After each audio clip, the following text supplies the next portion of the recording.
Hello everyone, this is Defense Politics Asia, and this is the summary for the day of 784 for the 17th of April. And we're going to start off with frontline changes reports. There is a few frontline changes, and again, Russia is moving.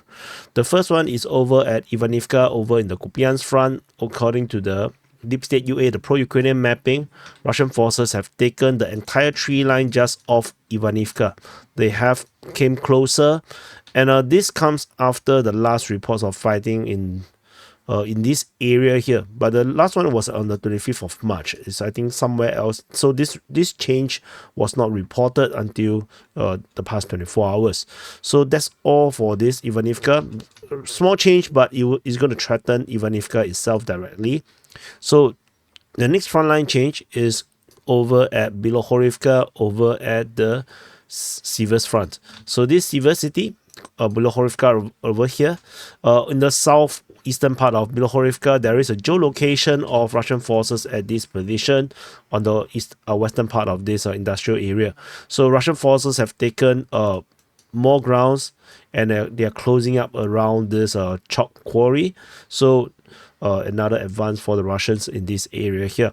So that's all for the Bilohorivka region. And then the next is over at Kalynove, Novokalynove, over in the Avdiivka Front. So in case you do not know, just now we were here. So now we are coming to this place in the Avdiivka Front in north of Donetsk city, the capital of Donetsk People's Republic. So there is a few things. First thing first, these changes are mostly from the Ukrainian mapping. Ukrainian mapping have conceded that the Russians were actually right. So the Russian claim was this, and also based on previous geolocations that I have made. So, and the latest update was that the Russians have made huge advance in this area here.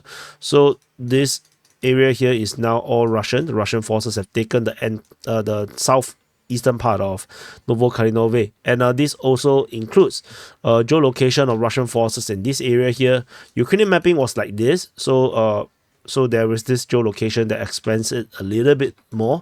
So Russian forces are really taking a lot of grounds in this area here in Novokalynove, and they're going to start to storm into this central part where the lake is. Russian claims are a bit high on this area here, which means that there is also a possibility that the Russian forces may enter from the south. So that's all from Novokalynove, and then there's one last frontline change also at the same front over at Ocheretyne. Oh, sorry, it's over here. So at Ocheretyne, so we have this 3-day changes where the Russians have been moving a huge amount of territory every 24 hours. So this time around it came to slow down because they have entered Ocheretyne itself. So the latest frontline change over here is based on the geolocation, which means the Russian forces have expanded their control a little bit over in this southern neighborhood of Ocheretyne. So the frontline change over in this part, this front line over at Ocheretyne is likely to slow down due to urban warfare. So this urban fighting is going to take some time to unfold. So I don't think we're going to see such a huge change like previously. The previous change was like no more than a kilometers every single day. So that's a lot. So we will definitely continue to monitor. So we're going to go into the strategic and tactical reporting. First thing first is over in the Kherson Front. Over the Kherson Front, Ukrainian Defense Ministry continue to report about fighting at Krinky. So this is getting very old. And Russian Defense Ministry reported shelling over at Mykolaiivka, Kozatske, as well as Berislav. So this is the three places that the Russians are shelling in their as per reported in their daily report. So it's interesting, they are all in these similar places, and the major landmark over here is the Kakhovka Kakhovka hydroelectric power plant, which this dam has already been destroyed. So not sure what is this about. Could there be a possibility that the Ukrainian forces have gathered some forces around here, and they're planning to cross over to capture Novokakhovka as well as the regional areas in this area to start a new front line in the Kherson Front? Not sure. not sure. But Ukrainian forces have lost a lot of boats in this area, and I'm not sure if they have the capability to even cross it in an efficient manner. So we move away into the Zaporizhzhia Front. This is Zaporizhzhia city. At the Zaporizhzhia Front, there is only fighting being reported in the eastern part of Robotyne. Russian forces reportedly is moving up. Ukrainian forces try to counterattack, and that's about it over at Robotyne. So we will continue to monitor the situation. There's nothing else over at the Zaporizhzhia Front. We move into the Donetsk Front. Over at the Donetsk Front, there in the strategic picture, we have fighting reported towards Makarivka, at Staromayoske, towards Novokalynove, towards Vodian, at Novomikhailivka, over at Bobeda, as well as Krasnohorivka. So this is the current strategic situation. The Russians are attacking in multiple locations, very, very all over the place. So there's nothing much to talk about. If we zoom in, there's no frontline change in this area here. Novokalynove is a bit weird because the last report of any fighting or the name being mentioned was also by Ukrainian Defense Ministry, but it was in October. So now, but Novokalynove is actually nowhere close to the front line. It's pretty far away, around 10 kilometers. So we're not sure why Novokalynove is actually being mentioned. Could there be a possibility that the Russians have actually advanced in this area here that we are not aware of? I'm not sure. So, but no, if there's such a huge change, it's very hard to not be geolocated or be reported by the open source intelligence. So we will wait and see. So there is at Voleda an airstrike on Voleda, and as well as a Russian attack towards the direction of Vodian. So that's about it in this area here. At Novomikhailivka, the fighting continued to be very static. The Russians have no intention to push forward. They are not really pushing. There is a geolocation of Ukrainian forces getting hit probably by artillery over in the western part of Novomikhailivka. But this front line, this battle of Novomikhailivka is currently in a pause. I don't think despite there's daily reports of fighting, this probably skirmish. I think the Russians are still planning the next stage, or they are preparing the ground for better offensive plans, because you can't just push blindly. Sometimes you need to establish certain position first. It's like chess. You need to set up your positions before you can actually go for the attack. So there's nothing much to talk about in Bobeda. Over at Krasnohorivka, there is no frontline change today. I think the Russians are still in the process of consolidating their positions around here. The southern part continues to be a mystery. Some put it as Russian control, some put it as just gray zones. I'm not sure, but definitely this is a bad place to be for the Ukrainian forces. So the Russians have not really do much. The Ukrainians tried to counterattack in Krasnohorivka. So far, no avail. And there is reports of shelling by Russian mortar over in the central part of Krasnohorivka. In the northeast, there was a FPV drone strike being geolocated, but that's about it over in Krasnohorivka. We move into the Avdiivka Front. So the main battle front line where the Russians are making the hardest push continues, with Russian forces bombarding Kalivka, attacking Netelove, expanding out of Povomaysky, fighting towards Yasnobrodivka, towards Umansky, at Semenivka, at Bedaichi. Ukrainian forces counterattack at Bedaichi, Umansky, at Povomaysky. Russian forces attacking Novokalynove towards Ocheretyne, over attacking eastern part of Novokalynove, with Ukrainian forces trying to counterattack. So this is the current strategic situation of the Avdiivka Front, and you can probably tell that the situation is really bad for the Ukrainians, and they are struggling with counterattacks. So the Russians are pushing in way more directions than the Ukrainians can cope with, and as I mentioned before, the Ukrainian second line is over here from Sokil all the way to Kalivka. So and the Russians are seemingly going to go around it. So it's going to be rather bad, tentatively, strategically speaking. Ukrainian forces will have to build another line of defense extending from Sokil if they want to continue to hold this line. Probably from Sokil moving all the way to Novokalynove to Kalinove, and probably also towards Arkhangelsk. I think that would make sense. And there is a stronghold around here in Staromikhailivka. I think they will have to build another line of defense. There's another one over here, so maybe linked up over to these two strongholds, because if they don't, Russian can break through from this in this direction and destroy the entire of the New-York Front by swinging backwards.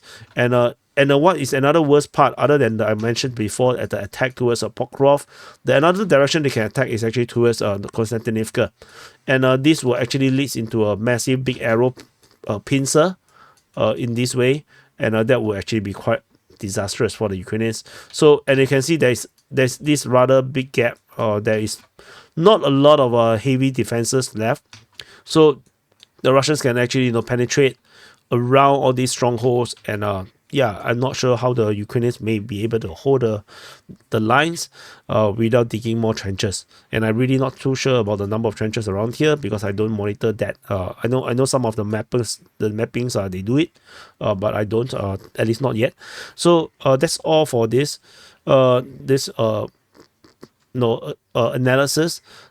So as mentioned in the Frontline Changes report, the Russian forces attacking from the eastern part of Novokalynove, they will probably attack straight into Karamik, so that is going to be bad. And I believe that there will be an attack coming from the south to do a two-pronged attack. So far, this is something that the Russians like to do nowadays against settlements. They like to attack it from two different directions, and that usually collapses the settlement pretty quickly.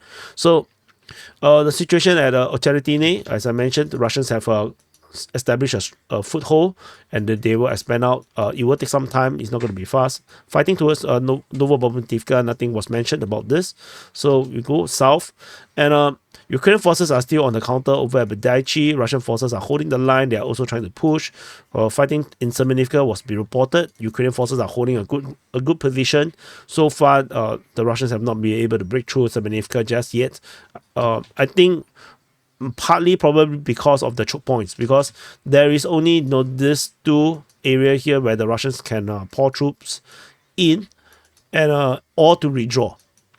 So I think this choke points is a problem for the Russians to pour troops faster into Semenivka, I suspect.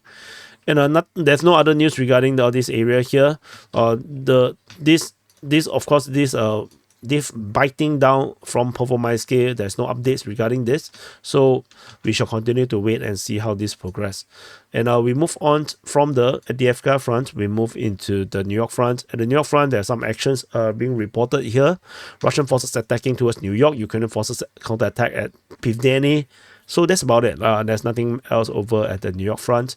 We move into the Bakhmut Front.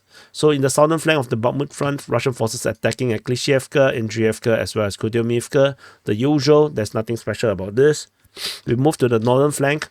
At the northern flank, there is not much changes in the front lines around here.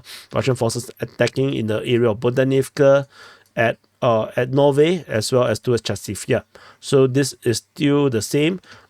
Some rumors coming from the Russian side is that the Ukrainians are trying to mine the exits of the canal region. They are probably trying to do mining in this area here to prevent the Russian forces to just penetrate through. So previously, there was all these rumors about Russian forces withdrawing from the Nove region. As you can clearly see by now, after multiple days, it's all fake news. So, which is why I always say it's important to not jump into conclusions about all these rumors coming from the sources, because sometimes the withdrawal that they were talking about might actually be just rotations. There might be more forces being poured in, while the forces that are tired from the fighting is being pulled to the rear. So yeah, usually I don't like to believe about all these withdrawal reports.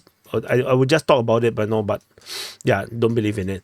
So further up, not in the northernmost part of the Bakhmut Front, there is fighting reported in the area of Bilohorivka, which is kind of weird. This is reported by the Russian Defense Ministry. They also reported fighting in the area of Orikovo-Vasilivka. So we will wait and see if this will become something major. Tentatively, we can just dismiss this as just probing attacks. But as I mentioned long time ago, at multiple times. I don't like the Russian push towards Chasiv. I think this is silly. I feel that they should push down the highway. That's what I think. So pushing down the highway going up north towards right Ocheretyne, and then that will actually cut off all this reinforcement route to the Siversk Front, and then they will collapse the entire Siversk Front. But of course, that's what I think. The Russians may be doing something else. We do not know, because they know better, because they are the one fighting. Over at Kreminna Front, Siversk Front first. I haven't talked about Siversk Front. At the Siversk Front, Russian forces are attacking in the Bilohorivka region. They are attacking towards Avdiivka. Ukrainian forces are counter-attacking, and Russian forces are attacking at Rozhdolivka. There is geolocation of Russian airstrike at Avdiivka over this very position. So, and there's another airstrike reported over at Ocheretyne. So the situation is looking quite bad, because Russia is starting to use airstrikes and everything, which means that they are rather serious about the offensive in this area here. I think they will start to push a bit more, but we will wait and see how this progress. And as I mentioned in just now, the Frontline changes report, Frontline change in the southeastern part of Bilohorivka, showing Russian forces are pushing in this area. I think the prime objective is this snowman around here. So I think this snowman is going to be very happy, and so they're going to have a lot of buttons on his stomach. But actually, in reality, the Russians, I think they were going to capture this chalk quarry. I think this is a priority, because without this high ground around here, I think they will find the progress very, very difficult.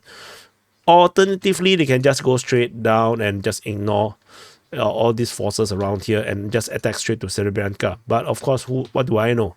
Over at Kreminna Front, Ukrainian forces are on the counter-offensive. They are attacking at Terny, Torske, as well as Dibrova. Russian forces are only reported to be attacking at Terny, so the Ukrainians are making a serious push. Sorry, I want to draw the arrow nicer. So the Ukrainian forces are now counter-attacking, trying to push back the Russians, maybe to take back some of this lost line. So because we are not seeing the front line change, maybe the line change is very small, and it's not being reported, and maybe the Ukrainians just want to retake certain grounds, so to hold the status quo. So that could be the situation over at Kreminna Front. We move further up north. There is fighting reported at Nevsky as well. So we will continue to monitor. The last time report of Nevsky fighting was in March 10th. So it was quite some time ago. So we will wait and see whether this is just a one-off, because it tends to be one-off. Over at Svatove Front, there is fighting again in this area here. This is Svatove city. Russian forces attacking at Stemakivka as well as towards Novokalynove. So this Stemakivka. So the current situation looks like this. We will wait and see how this progress. Yeah, because fighting in the Svatove Front usually do not turn up to be anything serious, so we'll wait and see. We move into the Kupyansk Front. At the Kupyansk Front, there was a geolocation south of Berestove Lancet attack being reported at this area here. Otherwise, among the front line, Russian forces are attacking at Sinkivka, over at Zaporizhzhia as well as at Ivanivska. So this is the current situation over in the Kupyansk Front. Russian forces attacking in multiple locations. So we'll wait and see if this is something more sustained and something more serious. So that's all from the Kupyansk Front. Over the border regions, there's no reports of front geolocations. So this is the summary for the day of 784 for the 17th of April. Press the like button. Really press the like button. Share this with your friends and family and your social media. Just spam it. Just share it, because the YouTube algorithm now really put a cap, based on channel size, and it's really there's zero possibility of breaking out. It's just not possible. It doesn't matter how well I do the reporting. So anyway, I need your support just to share and see what happens. Thank you for watching, and I'll see you guys in the next update.